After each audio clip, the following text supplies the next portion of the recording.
All right, well, welcome to another episode of the Wine Influence podcast. Today we got an awesome guest. His name is Kevin, also known as Two Socks, because he wears two pairs of socks. We might hear some of that story when we get into this.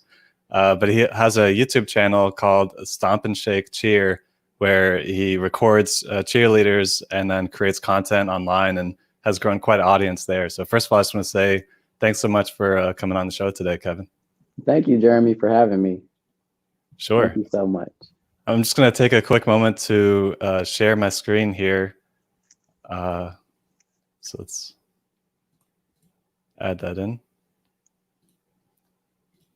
So as you can see, you got you're almost at 130,000 subscribers on your channel. You've got almost 25 million views as well, which is pretty amazing. I pulled up your social blade. Hope that's all right. Oh, yeah, that's cool. Yeah, so we can see some of the statistics here. You're getting anywhere from looks like 30,000 to 60 or 70,000 views a day, across all your videos. So that's pretty amazing. You also have an Instagram for yourself. You've grown about 15,000 followers there, and that's where you share a lot of behind the scenes. I've been following you for a while, so I've been seeing a lot of the pictures that you have there. Yes. But yeah, I just wanted to do a quick overview there. Okay. All right, cool. But yeah, Stomp N Shake Cheer. If I can go ahead and just kind of tell you how it started. Yeah, please. First of all, just tell us a little bit about what it is, probably first. Gotcha. So Stomp N Shake Cheer is like a non-traditional style of cheerleading. It's more like an African-American style of cheer that was kind of derived or born in North Carolina and the Virginia area. And it's fairly new to the world. It's been around for some years. A lot of people say it's been around since like the 1970s, but it's just now kind of like surfacing around the world just because of like social media and technology. But that's basically what it is. Okay, awesome. Here we have I'm the Twin Nation that tuned in. Twin Nation. Yes. Thanks for tuning in. So before we go into your story, I want to just ask you a question related to you've grown quite an audience on YouTube. You've created a lot of content that's gone far. So has anybody like reached out to you or sent you an email or left a comment saying like how big of an impact that the content that you're creating has had on them in some like unexpected way? Yes, all the time. So we do have like a community number as well. So we get like a lot of people, like random fans that text us and stuff, and they leave comments like in the comment section too. But oftentimes they are saying things like, you encourage me to try out for my cheerleading team, or you encourage me to try out for a leadership position on my cheerleading team. You inspire me to create my own cheerleading team. So we are touching people around the world, in the cheer world. And then also Twin Nation, that comment that you just saw, that's a relationship that was formed between her and myself because of this channel. She lives in Dallas, Texas. And over the last few years, she's been the one like doing our graphic design work. And it all started from her leaving comments in the comment section and just letting us know that she's watching our video. So that's probably an everlasting friendship now. And it's as a result of the work that we've been doing. So yeah, and that's something that you didn't really expect. Like when you started your YouTube channel, it's not like you expected to like get some really long-term friendship out of it from someone that was consuming the content out in Texas. Right. Yeah, it's amazing. Yeah, it's big. I love it. Cool. So before we go into your story, I like to ask for advice. So you've done quite a great job on YouTube, so I'll focus on that. But if you were to meet someone who just started a YouTube channel or is thinking about starting a YouTube channel, what would be some of the biggest advice that you would give this person? Wow. So a lot of people do come to me and ask me about YouTube just because I do have like, I don't think it's that successful, but I do have like, I guess, large numbers. But they ask me about YouTube, what camera they should buy, what their content should be about. And I always give them the advice to just start and do what it is that you want to do. And I know it's like cliche and it doesn't matter if you have a camera or not, use your iPhone, but it's true. And the reason I say just get started is because you don't like this, you like the idea of it, like you are interested in it. but that doesn't mean that you're going to do it. And I have a lot of people who tell me that they're interested in YouTube, and I give them all this time, hours of, advice, and then I don't see anything on a YouTube channel. So the whole reason for me saying just start with what you have is so you can find out whether or not it's something that you're going to be dedicated to doing. It's a full-time job, literally. Like it's no joke. Recording and editing videos and branding yourself, marketing yourself, it's a lot. And there's so many components that go into it. It's not just using a camera and talking in front of it and uploading that video. It's so much more. Like I talked about, the fact that we have a community number, that's building community, is something you probably didn't think that you would have to do to have success on YouTube. It's so much stuff that we do, with the YouTube channel. So just get started, see if it's for you. And then if you do recognize that it is for you, be willing to work harder on that than you do at your real job, because it's going to take over. For real, it's going to take over. Yeah, that's great advice. Yeah. The reason why this is podcast called Why Influence is because, it's oftentimes you need a powerful why to get started and to continue. So, like I like how it's just get started, because sometimes you don't even know your real reason until you get started, and it evolves over time. And I have a lot of people that say just use what you got. Like there's a YouTuber, he was a high school teacher and he was reviewing cars, and he started out he got his first 1 million views on YouTube with just his cell phone. So right. Yeah, and you can do it. I mean, yeah, you definitely can, for sure. My first camera was a Canon T5i. It was like a $300 camera. I was using the internal microphone, and before I upgraded any of my equipment, I had 2.7 million views and 9,000 subscribers. So wow. Now I'm using $1,000 of equipment, but before it was just $300, and I made it work. So right, it's just having the basics, and then just the hustle and consistency. Right. Awesome. So let's say you meet someone who's an established YouTuber. They're been consistent for a while. They've proven themselves. Like what's some of your secret sauce? Like what's something that you feel like you're doing different than the average person on YouTube that's attributed to some of your success? Well, I think I'm always thinking about what I could do better. So just having that forward thinking, like now I'm thinking about TikTok, because most of our audience are kids, they're children. So they're on TikTok right now. I'm not, I don't know anything about it, but I put together a TikTok community, a TikTok committee from the cheerleaders that we currently record or whatever. So now they'll be doing the TikToks and stuff. So I'm always thinking about how I can grow an audience in different places. And now I'm kind of like trying to like spread the success amongst other platforms too. So Instagram, trying to be more influential on there, post more content there, behind the scenes content, and then also having their personal contact numbers, having that community. So I think that I don't think that I'm doing everything right, because there's some things that I wish I could do better, or I wish I was doing better. But if I met an established YouTuber, I would first of all ask them for advice, to be honest. And then kind of just tell them what works for me. So, but what works for me may not work for, the YouTuber that I'm talking to. For example, like if you're vlogging or something, it's a completely different wave. But I really don't know what I would tell them that could be much more different. It's just that I'm always thinking about what's next. I don't just stay in a box. I'm always thinking about what's next and what I could use to like leverage and grow. Yeah, I mean, I think that's huge. A lot of people that just settle end up just like falling behind. So it's nice to hear that you're constantly thinking of what's next. And I know that you've been coming to my weekly meetup, and every time you come, I learn something new from you, because last time you talked about your texting situation. So then you can say, hey, we went to a Chick-fil-A, and text everyone in the area to get some local fans to come out. Like that's a unique approach that not many YouTubers I think are using. Right. Yes. So true. Awesome. Well, thanks for the advice. Let's jump into some of your story here. I want to learn like what the beginning of your sharing journey looked like. Did you share online before you started this Stomp N Shake YouTube channel and brand? Like, were you already sharing before that, or what's the beginning look like for you?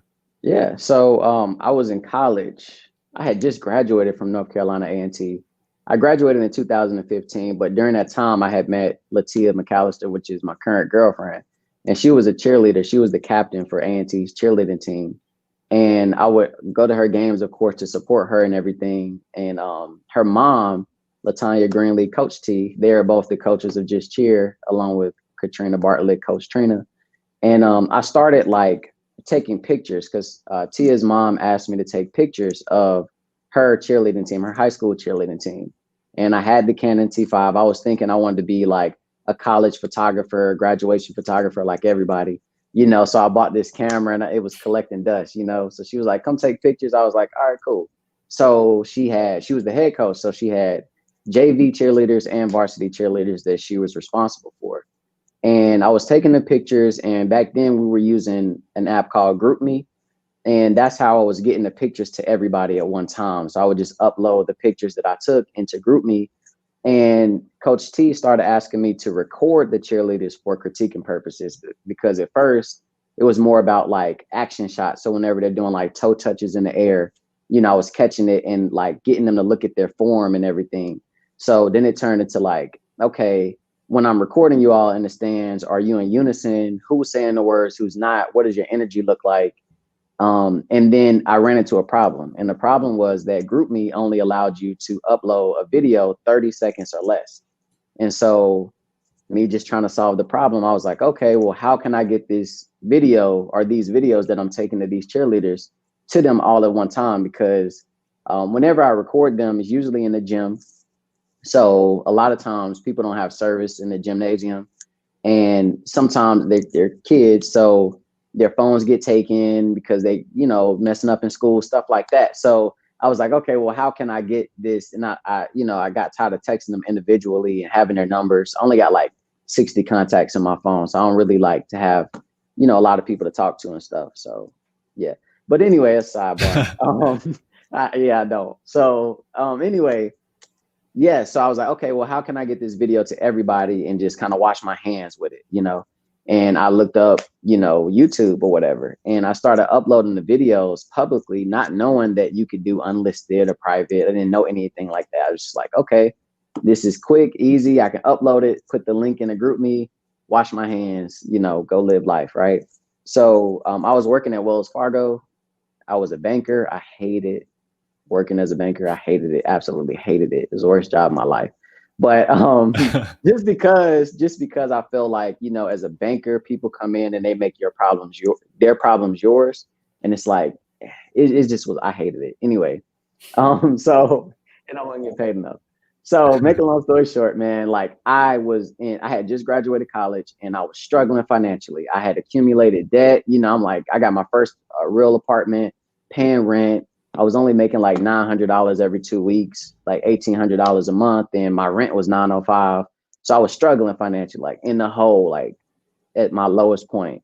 And what started to happen on YouTube was we started to get random views. So, you know, it was probably about 30 total cheerleaders, maybe 15 on JV, 15 on varsity. But we started getting like 100 views. And in my mind, I'm thinking like, okay, well, maybe they sharing it with their friends and, you know, family, because it's cool to be on YouTube and stuff. But then we started getting random comments, and I'm like, well, these comments don't look like, you know, family comments. They like, y'all fat, y'all ugly. You know what I mean? Like just saying negative stuff on top of some of the positive stuff. And then I think at that point I realized it was being shown to the world. And so like I was so consistent on YouTube because every week a JV game was going on and a varsity game was going on that Friday, Thursdays and Fridays. So I was uploading twice a week. You know what I mean? So I was pretty consistent on accident, right? Didn't know.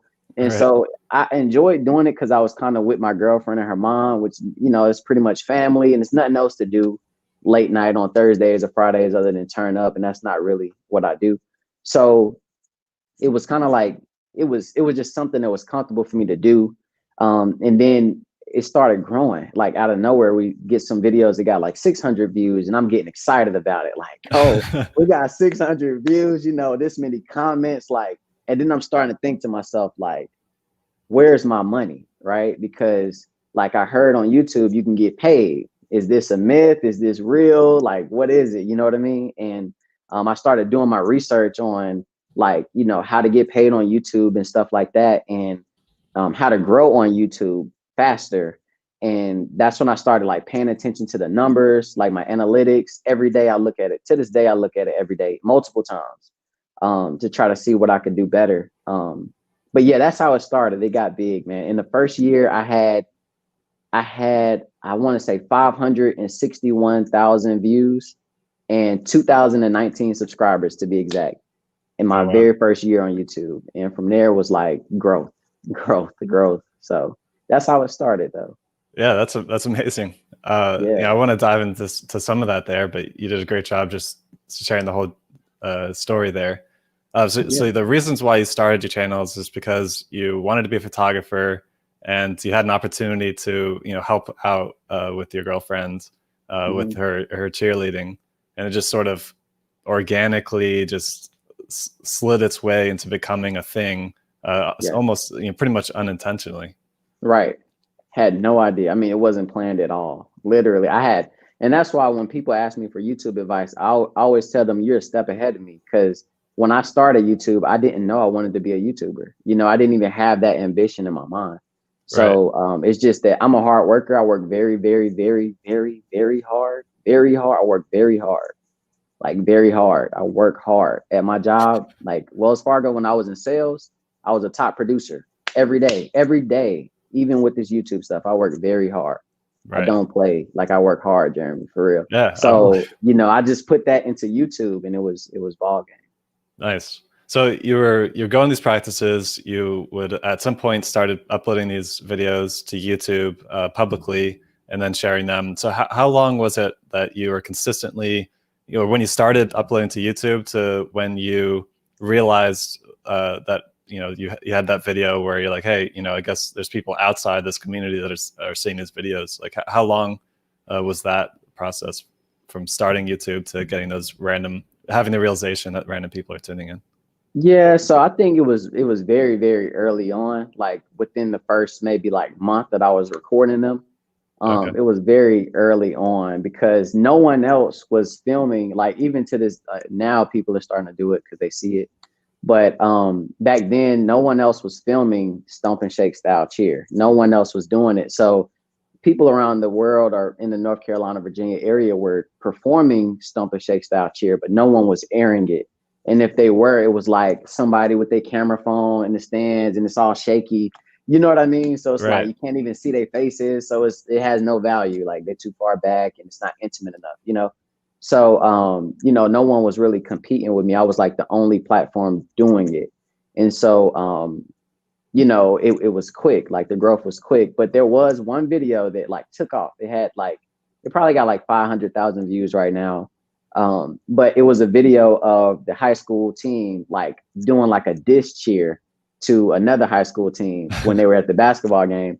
And I turned the camera so I recorded the cheerleaders like saying the cheer, doing all the motions and stuff.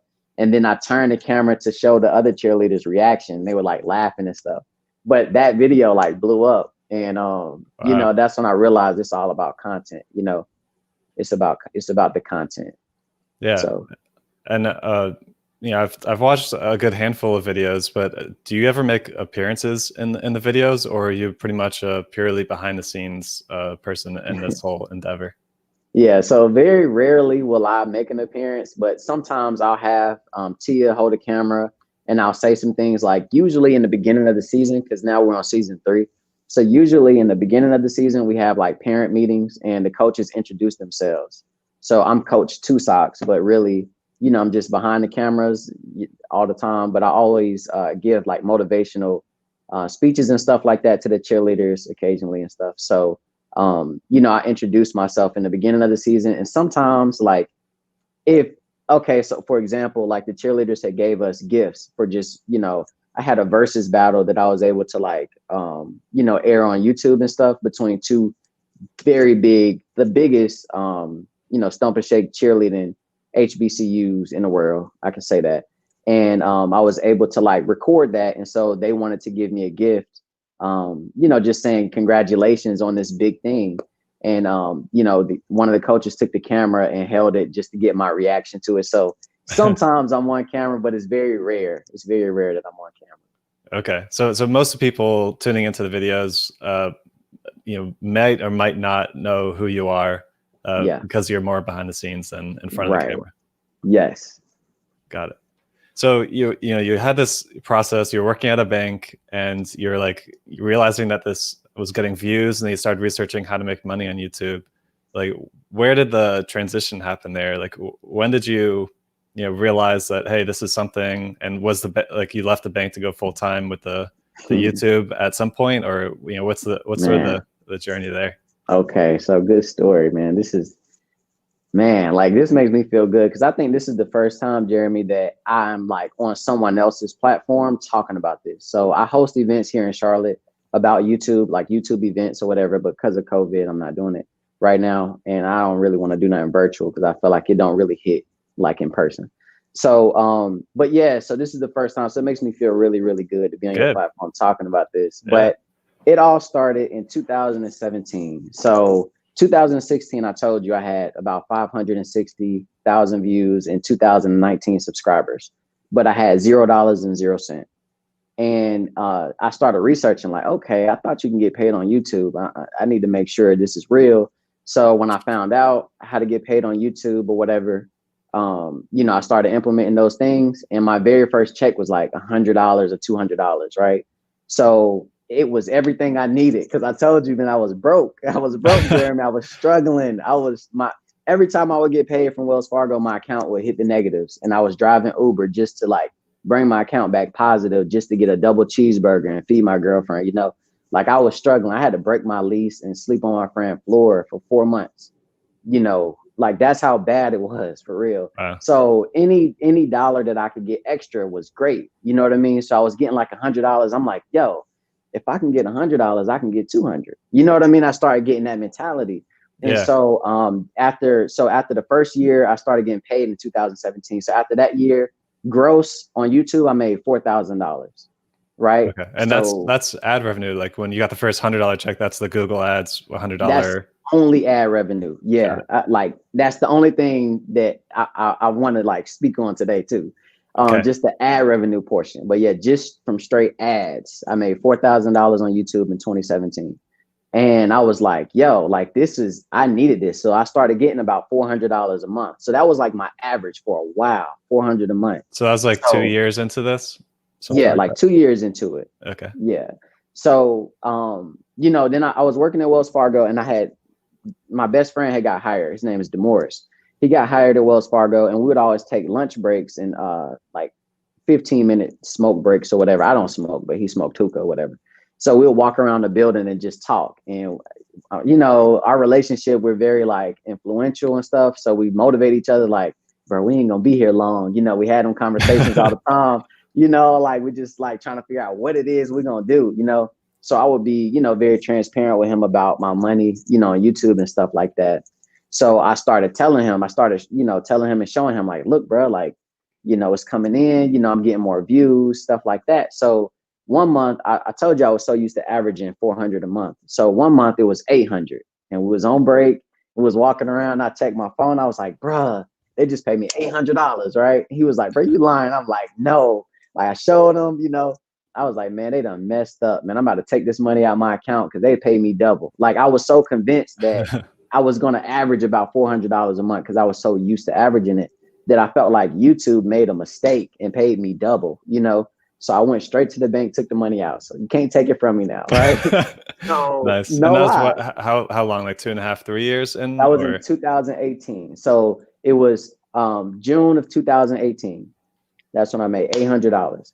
So very next month it was $1,200. So I was like, oh shoot, like something's working, And that's when I started like deep diving into it. And the very next month it was 2,600, right? So made 2,600 on YouTube in like August of 2018, right?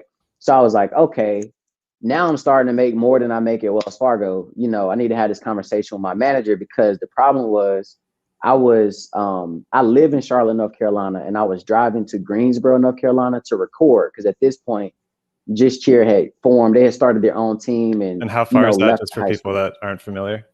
Say it one more time. How far is that drive, just so people that aren't familiar?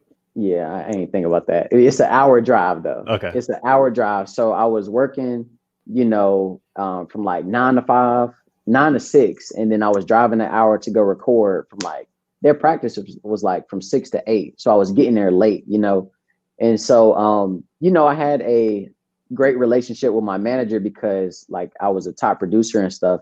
And, he started doing my coaching sessions because like I was transparent with him, like, look, man, I need to like be able to like leave work early. So he started allowing me to use my PTO to leave work early so I can go be there on time, And he was like, I love that dude so much, man. But Nice. like if he watched this, he know who I'm talking about. But yeah, man, like he changed my life for real. Like he's the best thing that ever happened to me because he allowed me to be able to do this. But he started doing my coaching sessions. He was our senior leader. So I had like direct supervisors, but it's like, I mean, I'm producing, and before lunch, I'm hitting my sales goals. You know what I mean? So it's like, well, how much coaching could you really do, for somebody like that? And so he started doing my coaching sessions to push me higher, right? So my last coaching session with him, he showed me a video and it was by Steve Harvey and it was like jump. It was like a jump video. It's like 7 or 8 minutes long. And he showed me that video. That was my final coaching session with him. He was like, Kevin, I want you to jump. And I was like, you serious? He was like, I promise you, I'll hire you again. Like if you fail. But, in the jump video, Steve Harvey was talking about how, when you first jump off that cliff, your parachute is not going to open up. You're going to get some scrapes, some bumps and bruises. And it's been all of that, for a while. But then eventually that parachute going to open up and you're going to soar. And I haven't worked since. Like I resigned from Wells Fargo on my 3-year anniversary. That was April 11th of 2019. That was my 3-year anniversary. That was the day I gave my farewell speech and told everybody they can get out of there too. So I haven't looked back. Yeah. Well, congrats on just that journey. That's amazing. Yeah. I appreciate it. So I just wanted to recap a little bit on that, but like because some people they get into YouTube and they're like, hey, when can I make money? Because they're always in a rush or they're going into it with that mindset. Whereas you sort of stumbled on it, so then you're more surprised than expecting in a way. So you had your first year you didn't make $1. Like you got 500,000 views, 2,000 subscribers, and didn't make a cent. And then your second year, like towards the end, you got to about 400 a month, but that's not enough to like someone to live on, kind of thing. Right. Yeah. So it really took about 3 years to get it to a point where it's like to that point, and then it wasn't until April 2019 that you were able to make that jump. And it's a pretty cool story that your boss pretty much told you to do that. Told me to. Yeah. He told me to. That's crazy. We would talk about like, I mean, seriously, man, we would talk about like he wanted a Tesla and life goals. I mean, that's what we talked about during our coaching sessions. Never had a manager like him, man. He changed my life. And that's why, I lead the way I do too. Like yeah, but let's continue, Jeremy. Yeah. So, April 2019, you left your job. But I guess I want a little bit of the story before that, where, you started out, you were consistent, you would go to these cheerleading events, you would record, you'd upload them every week, and you just had this consistent sort of system going. So do you mind just explaining what that was like through this process? Like, did that evolve as well? Or were you just really going there, recording the content, uploading it, maybe just like improving on it? But like, I know now that you're recording 3 cheerleading teams. So, was that still 1 at the time when you left your Wells Fargo job? Like, I'd like to know a little bit more about that. Yeah, sure. So yes, it was still just cheer only. So just that one cheerleading team when I resigned. And just one team pays enough for sure, like pretty much by the end of 2018, I was averaging 4,000 on YouTube, just with that one team. And so, what it looked like when I first resigned, I hired employees, right? So I had hired 3 employees and they gave me their butts to kiss, basically. I just realized that like the biggest thing I learned from that was, never hire someone and pay them hourly and expect them to have a salary mentality. Because they just gonna do the bare minimum to get by. Like I learned that, but I had to get burned from it, but I put so much money. I had the system had them in payroll, workers' comp, all of that stuff. Just lost so much money, wasted money because I was thinking that they could take some of the load off of me and I'd be able to do more, but Right. no. So, but yeah, so what it looked like was me recording maybe about 3 times a week. And that's 3 videos basically a week, consistently, no weeks off unless the season was over. And that was, the practice started at 7 o'clock. You got there at 8 o'clock and recorded for an hour 3 times a week, and then would go home, edit, and post that video. Okay. And that's what it looks like now. I mean, that's what it looks like now. Whatever I record, that's the content. I edit it, and of course, over time, I've gotten a lot faster, and I kind of know what the viewers want to see and how to edit my videos. So it's like muscle memory. I'm way more efficient. Now I have a $4,000 laptop instead of the $500 laptop I had that rendering was taking hours. Just to upload a video and stuff. So yeah, but I'm pretty efficient now. I can upload a video the same day I record it now. That's nice. How. Yeah.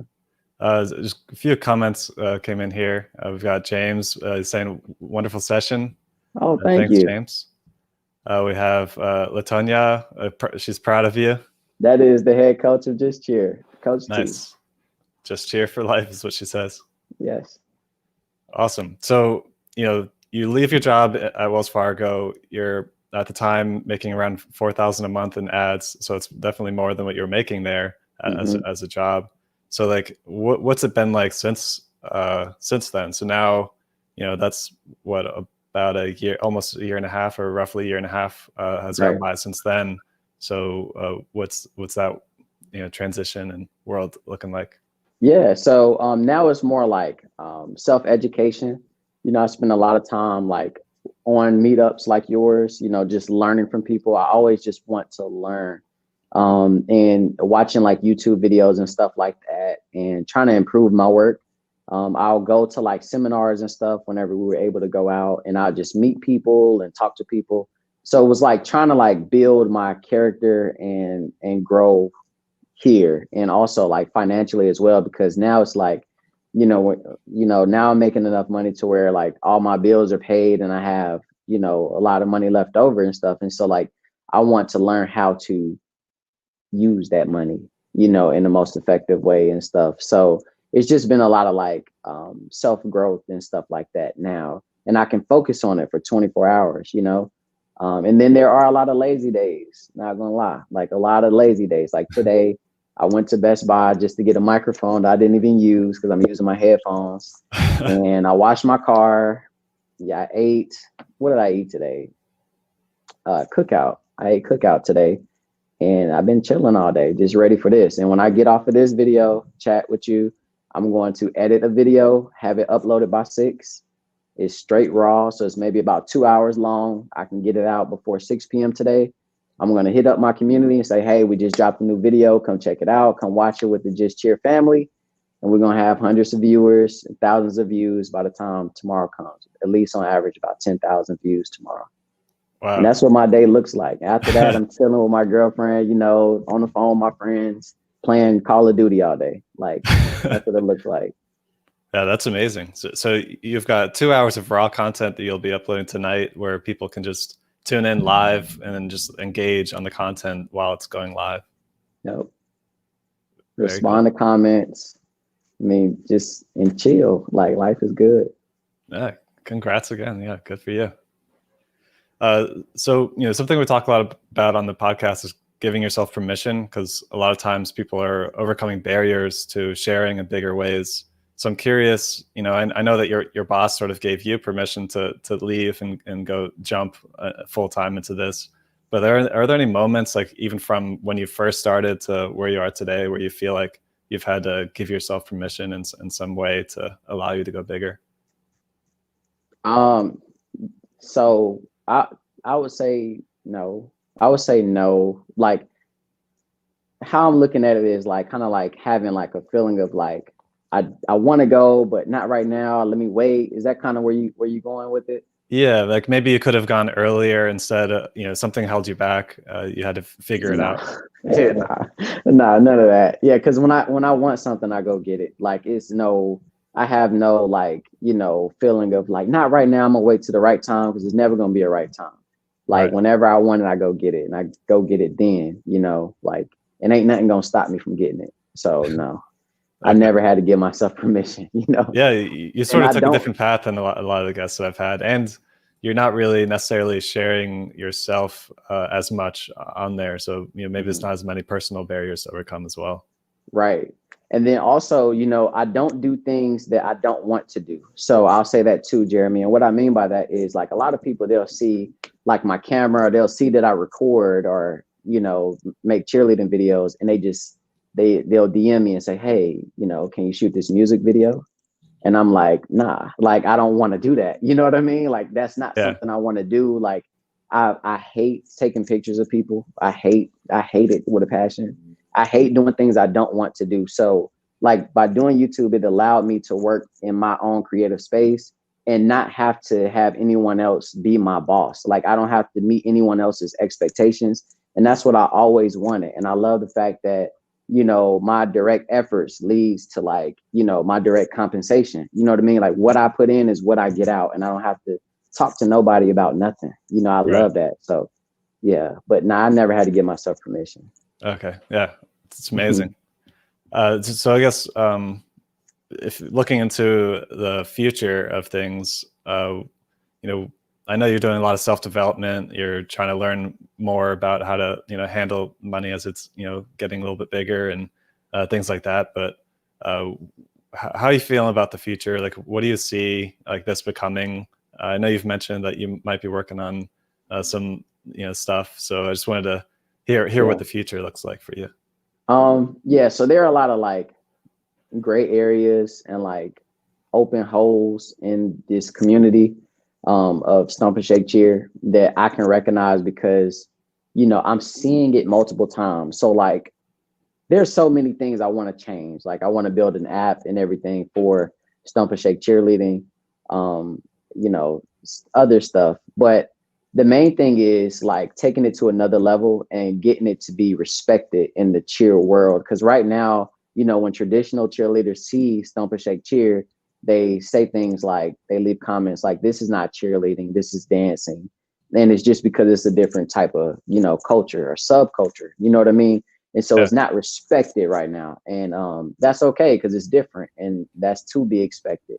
But I'm gonna continue to grind and make sure that I put Stomp and Shake cheerleading out in a positive light, and then over time it's going to be respected. So that's my overall like the major thing that I want to do, and also, you know, with the teams that I'm recording now, you know, hopefully I can get them to national television because I think it's worthy of that. And I have been like in contact with, you know, Viacom, an executive producer from Viacom that kind of wanted my content and stuff like that. Wow. So, you know, it's like that. It's like that. And Yeah. Well, yeah. I mean, I think that's huge because anybody who's passionate about Stomp and Shake, like you're basically just pushing that as a movement, essentially. Like what you're doing is, you're creating the buzz on this. You're documenting a lot of it, sharing it, but then also like you're passionate about like making it get the respect that it deserves, and I think that's Mm-hmm. pretty amazing. Yes. So, what's the I know you do a lot with your community. Like you're about to do this a 2 hour, live stream, or I guess live premiere YouTube release tonight, and you have a lot of community going on. You've got the texting app, and obviously just like recording cheer in itself is community in itself. So, Mm-hmm. do you mind just like explaining like what the community feels like, or and like some of the dynamics that are there within the community? Yeah. So I mean, it feels like for me personally, it feels like I'm talking to like a little brother or a little sister, you know, and like I'm, you know, influencing them or encouraging them to be cheerleaders and to be positive in the comments. Like, you know, they're saying things like, hey, like now it's like if we do have a random person come on and they're like cursing, for example, everybody gonna jump on them like, hey, chill, don't do that here. You know, like Two Socks, can you block him? I'm like, nah, everybody free to say what they want to say, but welcome to the channel, new person. You know what I mean? Like, Yeah. and so they handle stuff like that for me. It's really like a family. You know, we call ourselves the JCE fam. And the other teams, they're fairly new. So I've been recording one team for 2 years, and the other team I just started like 2 months ago. You know what I mean? So they're fairly Wow. new, and their community is going to grow too. But it's kind of like our community is their community now because we share the same platform. But the love for the teams will grow over time. But yeah, that's basically what it looks like. It's like I understand like my demographics. They are, you know, from like 13 to 17, 18 to 24. And you know, that's who's really watching. So, and they're just cheerleaders or interested in cheerleading. Yeah. And so just to clarify for some of the listeners here, it's Yeah. you've got your platform that you've built. Majority of it is built off of one cheerleading team. Then about 2 years ago, you added another cheerleading team onto the same YouTube channel. So now you document two different practices and competitions. And then now you just added a third. Yes. Yes. Awesome. And do those communities sort of overlap too? Like sometimes those cheerleaders like practice together or compete against each other. Like, is there like? Yeah, compete. Yes. So yes, they do compete against each other at different like competitions. But we've never had like a joint practice, and that's something that the fans have been asking for. They also been asking for like a coach swap, which I think would be cool too. Yeah. So we have had like a camp. Just Cheer has had a camp with CUC before, but that was before I started recording CUC on the YouTube channel. So we have to do some things like that in the future for sure. Awesome. You mentioned that you named the community's name is the JCE fam. Like, do you mind? What does the JCE stand for? Yeah, Just Cheer Elite. Okay. So that's the very first team that I started recording, you know, back in 2016 or 2018 is when they formed, but it's the same coaching staff. Got it. Yeah. So it sort of named itself in a way. Like, it's not like you named the community. It just sort of. Yeah. Nah, it named itself. Yeah. Cool. Well, I mean, first of all, I just want to say thank you so much for, you know, coming on here and sharing so much. You know, before I open the floor for you to sort of say, like, you know, how people can reach out to you and stuff, you know, knowing that a lot of the listeners here today are people who are, you know, striving to grow a platform in some capacity for something they're passionate about. You know, do you have any last words for the listeners here today? Yeah, I mean, if you are aspiring to have a YouTube channel, I would say take yourself serious and don't think it's going to be a sometime thing. Like, if it's a sometime thing, go do something else. If you're going to focus so much on like being perfect and putting out the very best content that you can, the top-notch quality, go make a movie. Don't make a YouTube channel. That would be my advice to you. Just start and learn as you go and use what you have. And like, there's going to be a lot of times where you're going to question what you're doing because you're not going to be rewarded initially. Like, financially, you won't, you know, you may not get the views that you aspire to have initially, but it's going to take off. And also remember that like YouTube is a relationship-based platform. Jeremy, I shared this in your meetup, but YouTube started off as a dating site back in 2005. The idea was for it to be a video-based platform so that you can't like catfish people. And the very first video on YouTube was like me at the zoo, and I think it's like 18 seconds long or something like that. That was the very first YouTube video. And you know, YouTube, the people who founded YouTube quickly like realized that, hey, people aren't using this to date. They're using this to like upload everyday life stuff and educational stuff. And so they changed it to just a video-based platform, period. And that was probably the best thing they could have did, because now YouTube is the #2 search engine in the world. Google is #1. And guess what? Google bought YouTube for $1.65 billion back in 2006. So a year after YouTube was founded. So I say all that to say that YouTube is a relationship-based platform. So if you tell YouTube what your YouTube channel is about, then YouTube will be able to suggest your content to people who are looking for what your channel is about. So if you're all over the place on your YouTube channel, you're confusing the algorithm and you're shooting yourself in the foot. So find that one thing that you want to stick to. If it's entrepreneurship, if it's cheerleading, if it's home loans, mortgages, financing, anything like that, whatever it is, find that niche, find that one thing that you want to stay, you know, consistent on, and make sure it's something that you're going to enjoy doing for a long time, because it's going to be a long ride. But once you find that and you take yourself serious, you have to take yourself serious, it's going to work. If you're going to do it sometimes, don't do it. If I'm telling you, like, don't waste your time, because the YouTube is not made for people who sometimes do things or halfway do things. It's YouTube wants you to be full time. YouTube wants you to be on that platform uploading videos all week, every week. They want that. And think about Apple. You know, Apple is coming out with these iPhones with better camera quality, better audio, because they're trying to, because the world is moving into this video based platform stuff. You know what I mean? Everybody's vlogging nowadays. Everything, you know, the marketing, affiliated marketing, Fashion Nova, you know, with all these Fashion Nova models on Instagram became the #1 online store because they're using what's new and what's innovative and what's next. And YouTube is one of those things. So that's my advice to you. Yeah.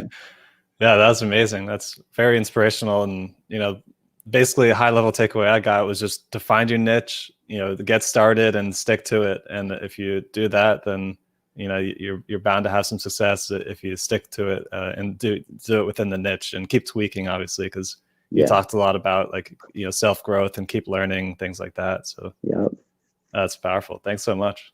Always be learning. Yeah. So, you know, if you're tuning in right now, if you have any questions for Kevin, feel free to post it in the chat and we can do a couple questions here at the end. But what's the best way for someone to reach out to you or to connect with you, or maybe to like, where do you want to direct them? And of course, I'll be linking the YouTube video, your Instagram, and then anything else you want in the show notes and in the footer of this video.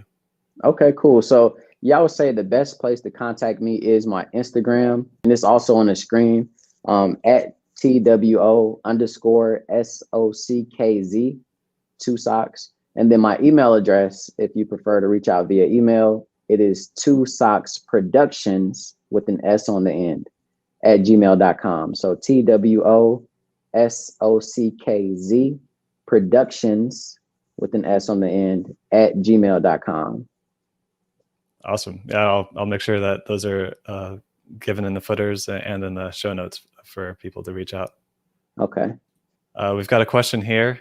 So how do you set yourself apart from others in the same niche? I do it like everybody that's trying to do what I'm doing now, they halfway doing it. And like I said, when I first started, no one was doing it. So I was the very first person in this niche, I would say, you know, for the non-traditional style of cheerleading.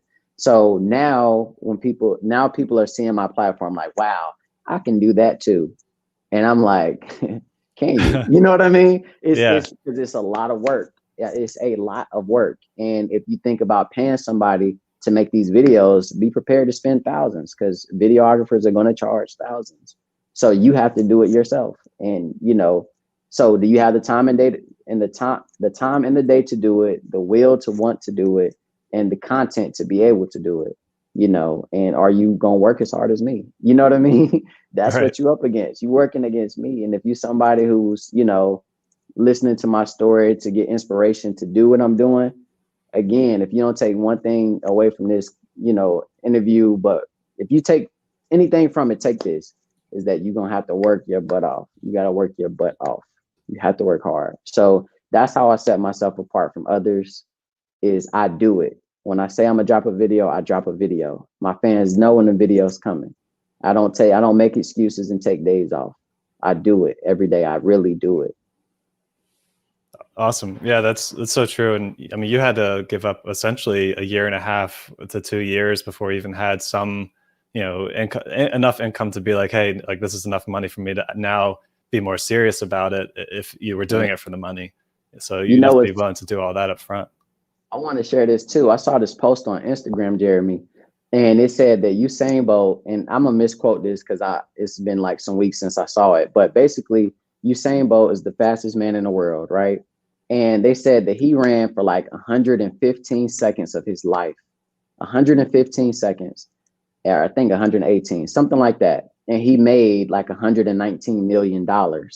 But it took him over 20 years to prepare himself to make that $119 million by running 115 seconds. And that was just like crazy to me, because it's like, yeah, it's like that. People see the results. They're like, oh, he's the fastest man in the world. He makes so much money.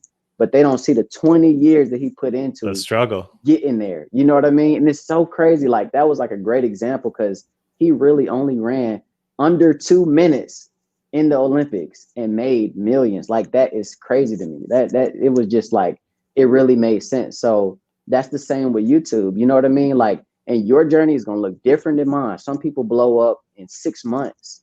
You know, it's just all about the content itself. It's about the content. And you're gonna make, and there's something called CPM. So my million views might pay a lot more than your million views, depending on the type of content you got. That's a whole nother conversation for another time. But if you're doing like entrepreneurship content, you know, finance content, you're getting ads like Wells Fargo, Bank of America, Capital One, those types of ads, they paying top dollar. Apple ads, they paying top dollar versus my ads be like Grammarly and stuff like that. They're paying a lot less because it's based off of your demographics, and the YouTube algorithm already knows what your channel is about. So everybody does not get paid the same dollar amount per view on YouTube. Right. So yeah. Awesome. We have this person, Jeremy, who wants to know what's the story behind Two Socks. Your nickname, Two Socks. Yeah. So I wear 2 pair of socks every day. I started doing that in the 8th grade. So when I was younger, I was less fortunate. Like my mom was struggling, single parent. We didn't really have much. And so she had bought me some Shoe Man Jordans. And Jeremy, I don't know if you know what those are, but those are like fake Jordans out of somebody's trunk that they probably bought from like New York or something. And they knockoffs, you know, so they was probably like $75. You know, back then I was grateful. But it said that it was my size on the box, but it really wasn't. It was, you know, a size bigger, I guess. And so I was wearing 2 pair of socks to fill the gap because we couldn't return the shoes. The man, he out the parking lot. You know what I mean? I'm home now. So I had to wear 2 pair of socks to fill the gap, you know, in my shoes because I only got 1 pair of shoes every year. Those are called my school shoes, and I couldn't play in those until the next year. So yeah, wow. I had to wear 2 pair of socks. So now, you know, I'm 2 socks. I've been doing it since the 8th grade. If you catch me with 1 pair of socks on, I'll give you $1 million because you'll never see it. So are you always buying a size too big to fit in those shoes then? So you can fit those 2 socks? So I really think I wear a 9 to a 9.5, but all of my shoes are 9.5 to a 10. That's a good idea. Cause I switched between a 12 and a 13.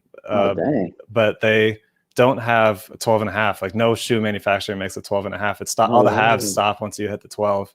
So man, I need to consider this 2 socks concept. yeah, for sure, man, for sure.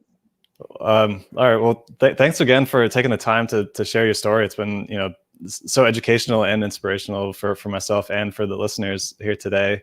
I just want to do a quick shout out to our sponsor, TubeBuddy, who you know, it's a plugin for your internet browser for using YouTube, so you can do SEO research or do some YouTube optimizations. So they're sponsoring this podcast and the weekly community. And speaking of the community, we meet every Thursday, and you know, there's a link, or the community page of our website has details on that. But essentially, you know, a bunch of influencers or aspiring influencers get together and just brainstorm different stuff. So we have guest speakers sometimes, or sometimes open dialogue. I know, Kevin, you've been coming several, you know, for a while now. Yes, so it's been awesome to have you. Yeah. So if you're out there, you're interested in growing your influence and you're ready to start taking some actions, then, you know, try coming to the meetup, because you know, it's a great supportive community, and people always are sharing good pieces of advice as well as like helping lift each other up. So definitely invite you to come to the community. So before I let you go, Kevin, I like to ask for feedback, because I'm on my own journey on, you know, getting more comfortable sharing, as well as like, you know, trying to grow influence in the space. So I'm just curious if you have any thoughts for how I'm doing things, positive, constructive, maybe ideas, just any last thoughts. Yeah, I think that when you said that you wanted to try to take things to like in person, like have conferences or in-person events, I thought that would be a great idea, because like I said, Jeremy, you know, I feel like with the virtual thing, a lot of people, like, for example, this, right? Like some people may watch this or play it back or whatever, but when you think about like online courses and stuff like that, after people, like, if it's not intimate, people aren't really going to like really take it serious. You know what I mean? So you'll probably have this replay somewhere and no one's going to go watch it, even though it's so much value in it. It's something that can really be beneficial for them. So people will always be people. And I think like, you know, what you're doing is great, but it's kind of like missing a lot of people. So if you are able to like have something in person where they can touch you and talk to you and really feel that, because when you in the atmosphere, like here in Charlotte, like when you out here and I'm up talking about YouTube and I'm showing you everything on this screen, you know, it's like people leave out juiced up, you know, like I'm about to make a YouTube channel tonight. You know what I mean? Like, and I Yeah. feel like that is something that, you know, just the power of being in person does. So continue doing it virtual while you can, or while you you know, until you can do it in person or whatever. Yeah, But that would be my advice to you. I appreciate that, and it's good to hear that reassurance, because you know, part of the reason of doing these, you know, consistent virtual meetups is in hopes to, you know, on top of just giving as much value as possible and building a community, is to try to get to something where we can do something physical, or maybe some kind of physical virtual blend. But I definitely always have enjoyed going to conferences. I've been to YouTube conferences, Twitch conferences, podcast conferences. And I love being in those environments. So I'm just, you know, working towards trying to create one of those, I guess. Right. Yeah. It's nothing like, man, being in a room and like a person beside you got a camera on you, like, hey, what's your YouTube channel? You know, here, join my vlog. You know what I mean? Tell them your name. It's like, what? You know what I mean? It's and it's okay. Like, it's okay. Like, you'll never be nowhere else where that's okay. You know, people that say, put your phones away, or you're going to have to leave. Don't record random people. Like, you know what I mean? But everybody in the room is influencers or aspire to be influencers. So it's just a special environment. You know, it's like magic in there. Yeah. Well, yeah. Thanks so much for the feedback. Thanks so much for taking this much time to, you know, speak with me and our, you know, the community here. And congrats on your success up to this point. Hope, you know, maybe, you know, sometime in the future we can do another interview and see how things have been going for you, Yeah. and sort of track some of your journey there. And if Yeah. you're listening here today, definitely go check out Kevin's stuff and go follow him on Instagram, subscribe to his YouTube channel, and shoot him an email if you want, or a private message just saying like you got value out of this conversation, because you know it's you know, sometimes you don't always hear from people, and I know that Kevin would love to hear just like some kind of piece of information that you've gotten from this conversation. Yeah, for sure. And thank you so much for having me, Jeremy. This is great. It feels good. It really does. Good. Yeah, it feels good for me to know that it feels good for you, because you know that's sort of the purpose here, is to, you know, build community with people who are doing big things. So I appreciate you taking the time.